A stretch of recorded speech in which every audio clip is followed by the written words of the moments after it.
I made fun of Dominicans. Oh. I know black, Papa, I know black. Okay? And they get on you. Oh, yeah, it's all good. Yeah. But I have people have t-shirts, I have Dominicans going, I'm so happy that you said it. Yo, my dad is the same complexion as you. And he be saying he not black, you know? Yeah. But this whole thing with Dominicans, like not all, Dominicans checking Haitians, stopping them in the street and taking them to jail. Yeah. How do you feel about that? There's this rivalry because they're part Haitian. I mean, you got Trujillo, who was the president of the Dominican Republic, who was half Haitian and dressed up like Hitler and put powder on his face. You know, he was ashamed of his Haitian heritage. How are you feeling about that? I mean, do you ever think of, I gotta make something to talk about this, to address this? You know what I mean? I do. My uncle is half Dominican, and his name is Raymond Joseph. He was born in the Bate and that side, right? Again, it starts off with the rhetoric is at the hierarchy. So if I take a Haitian kid and a Dominican kid and they 4 years old and I put them in Haiti, they're going to play. They're going to grow up together. They're going to be brothers for life. What happens is when they're 5 or 6, the rhetoric that's given from the very top with the government is like, these people are rats. They stink. They're mouses. They're traitors. They don't belong in this country. So automatically, what you think is going to happen when the kid turns 10 or when the kid turns 12, right? So I think like one of the things that can help that situation is as we move towards the future, more partnerships with Dominican artists, Haitian artists. Dominican players, Haitian players, right? Because what happens is the rhetoric has to be changed. The same way the politicians are doing their rhetorics, I feel like if the kids start to see the entertainers getting together, right? Because at the end of the day, the music that y'all dancing to, Hips Don't Lie by Shakira, a Haitian wrote it, right? Y'all dancing to Maria Maria, a Haitian wrote that, right? And I could keep going, right? We're here for it though, by the way. And then so a Haitian wrote that with a Dominican uncle, right? So at the end of the day, as we move forward, I always say like the check-in got to be like more Dominican artists and Haitians have to more get together.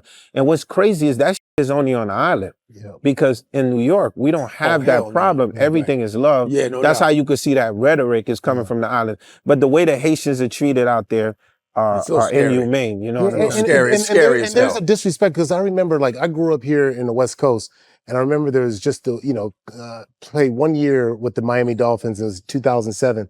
And that was the first time I had to really become familiar with Haitians. I had one teammate when I was with the Chargers, Jacques Césaire, and he was the only Haitian I ever knew. And then when I went out to the Dolphins in Miami, I just realized it was like this disrespect, like, oh, that person's Haitian, right? Like it was like this constant disrespect. And I was blown away by it because, the crazy thing is, you know how we can identify as, oh, that person's Nigerian. Before I knew really about Haitian, I was like, oh, that person's Nigerian. Like, you can't tell Haitian. They look like us. Yeah, they were like, oh no, I'm from Haiti. No, it's the same tribe. And again, like very conscious of that.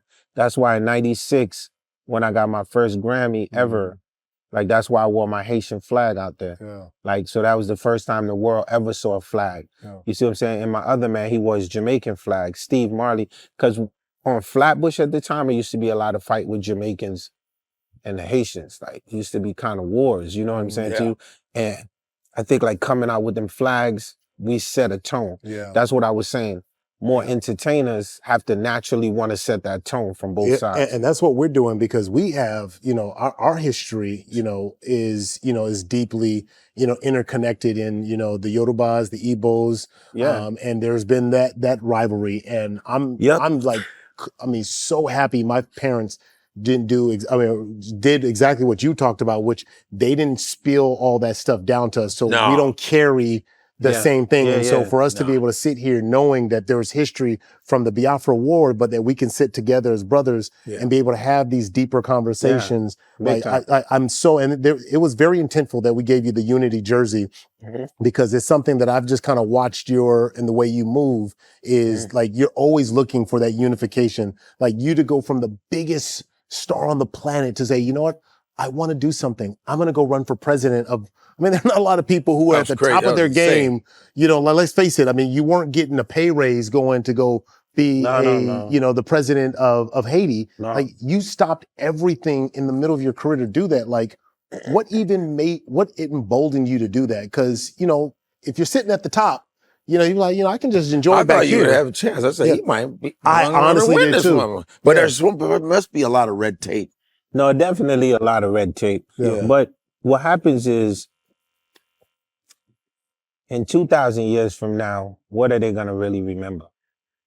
Right? When a generation is born and the next generation, you know, oh, Clef was here and he was doing what? Oh, he was at the World Cup with Shakira. Oh, this guy's a genius. He broke all these kind of world records. Yeah. None of that is cool, but a kid that's in a village of Brazil ain't gonna worry about that. In India, it's gonna be like, yo, a man that can leave everything at the highest form to sacrifice himself for his people, that's a greater man. Yeah. So at the end of the He day, gonna make me cry. Damn, right. But at the end of the day, why did I do it? Because Toussaint Louverture did it. Like everything in history, I saw like there's something that's bigger than the fame and the fortune. Yeah. Right. And the credibility that I get today, the music's amazing, but I can walk through any door. Yeah. To anybody, from presidents to kings to princes to every set that you could think of in the world. The comfortability is like they know that I'm not moved by anything that's vanity. Yeah. I've never been and I will never be moved by that. So at the end of the day, when we live in real time and we're in our bodies, it's like the humans just make certain things up. Yeah. Like, because the validation that we're giving each other is from each other. Yeah. Like, so we be like, oh, this person is worth this much, so this person's better than you. Or that person can run faster than you, he's better than you. You know what I'm saying? Yeah. This person scored more points than you, he's better than you. Who's making these laws up? Where is this stuff coming from, right? Yeah. At the end of the day, the laws of the universe, right? If you take time out and you look at history, the greater people has always been the ones that put themselves in front of the generation so the generation don't get shot. Yeah. They take it for them. Sounds very biblical. The last shall be first. You know, but it's first just shall be last. It's a fact. It's a fact. My super billionaire friends, they always like make jokes of me. They be like, Clef don't like money. He a hippie. You know, I do like money. I love money, but money don't come before the people. It's just the way that it is. You know what I'm saying? Like, you got to be about the people first. You heard? Yeah, man, that's deep. That's my philosophy. New drop. It's in 154 collection, embroidered mask shirt. We got the soccer jerseys in. Gold. You can see it. Come on, you know what you got to do. 154africa.com. Go get it. Stop wasting time. Yeah. Let's go. 154. Come to settle the score, yeah.